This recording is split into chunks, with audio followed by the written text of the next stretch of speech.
మహేష్ అనే 10th class పిల్లోడు గత సంవత్సరం అంటే నేను రాకముందుకే ఆ పిల్లడు హాస్టల్లో ఉన్నాడు. నేను పోయిన సంవత్సరం ట్రాన్స్ఫర్ ఇక్కడికి వచ్చినాను.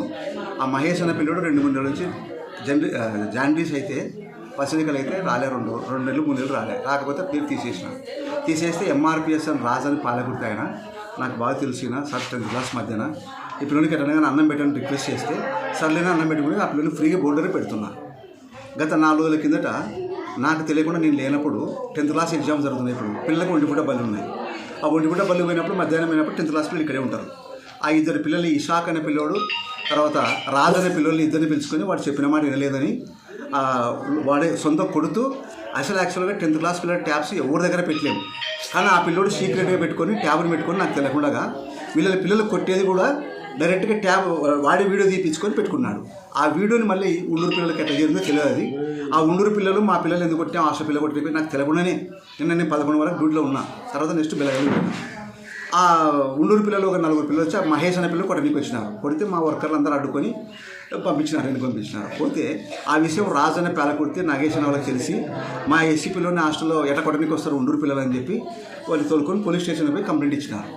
నిన్న రాత్రి నాకు 8 గంటలప్పుడు హెడ్ కానిస్టేబుల్ సార్ ఫోన్ చేసి ఏం సార్ గొడవ జరిగిందంటే జరిగింది సార్ ఈ విషయం జరిగింది. ఆ పిల్లడికి హాస్టల్లో మాకు పేరే లేదా పిల్లలు ఇట్లా రాజనే ఎంఆర్పిఎస్ తోటి కమిటీ అన్నం పెడుతున్నా వాస్తవంగా కూడా అవుట్ ఆఫ్ బోర్డర్ వాడు మా రెగ్యులర్ హాస్టల్ బోర్డర్ అయితే కాదు అని చెప్పిన ఆ పిల్లలు కూడా పిలిచి ఎట్లా జరిగిందనే విషయం అంటే ఈ విధంగా పిలిచి కొట్టినాడు సార్. మళ్ళీ నాకు చెప్పొచ్చు కదరా మీరు నాకు ఎందుకు చెప్పారని నేను వారి మీద యాక్షన్ తీసుకుంటున్నదంటే సార్ వాడడం సార్కి నేను చెప్తే కానీ మిమ్మల్ని చంపుతా అని చెప్పి భయపడిచినా సార్ మేము అందుకని చెప్పలేకపోయినాం సార్ అని చెప్పి చెప్పినారు. ఇది జరిగిందన్నమాట. మీ పేరు సార్? నా పేరు రాముడు, హాస్టల్ వార్డెన్ కొడుకు. నేను ఈ విషయము మా ఆఫీస్కి ఇన్స్పెక్షన్కి వచ్చినప్పుడల్లా మా మేడం వారికి చెప్పాను నేను రాతపూర్వకంగా రాయించిన నాకు వర్కర్ కావాలని. కాకపోతే చుట్టూ ఉన్నట్టు హాస్టల్లో కూడా ఎక్కడ స్టాఫ్ స్కేర్సిటీ ఉంది. ప్రతి హాస్టల్లో కూడా ఇద్దరు ఒకరే ఉన్నారు. కాబట్టి నాకు సప్లై చేయలేకపోయినారు. ఒక మనిషికి అయితే నేను 8,000 పెట్టుకొని 100 మంది పెట్టుకున్నాను. కాబట్టి గవర్నమెంట్ తరఫున ఉండేది నాకు ఒకే ఒక వర్కర్. ఇప్పుడు ఈ ఘటనపై మీరు ఏం చర్య తీసుకుంటున్నారు? అని నేను పోలీస్ స్టేషన్ కంప్లైంట్ ఉంది ఆల్రెడీగా. గ్రామ సర్పంచ్ ఆంధ్రయ్య కూడా ఫోన్ చేసినాడు, వాడి మీద యాక్షన్ తీసుకున్నాడు. నేను ఇప్పుడు పోలీస్ స్టేషన్కి పోయి వాళ్ళు సార్లు ఇట్లా యాక్షన్ తీసుకున్నా నాకు ఇబ్బంది లేదు వాళ్ళని కూడా పిలిపిస్తామన్నారు. ట్యాబ్లెట్లో పోతుంటే 9:30 ఉంటుంది.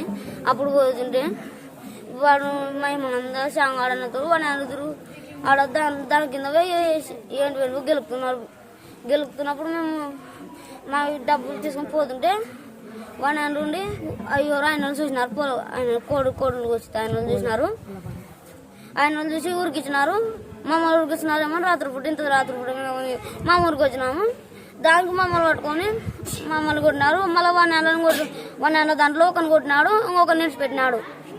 నువ్వు 6th క్లాస్ నువ్వు నిన్న విడిచిపెట్టినావు అని చెప్పి విడిచిపెట్టినాడు. ఆయన వాడు చేసిన దాని తప్పు మమ్మల్ని అందరూ కొట్టినాడు. ఏ తప్పు చేశారు మీరు? మేము ట్యాబ్లెట్లో పోయేతోళ్ళము వాడు దొంగతనం చేసిన దాంట్లోకి మమ్మల్ని ఇరికిచ్చినాడు. ఊరు తప్పించుకోపోయినారు. మరిన్ని వీడియోస్ కోసం ఛానల్ ని సబ్స్క్రైబ్ చేయండి. లేటెస్ట్ అప్డేట్స్ కోసం వాట్సాప్ ఛానల్ ని ఫాలో అవ్వండి. ఆ లింక్ డిస్క్రిప్షన్ లో ఉంది.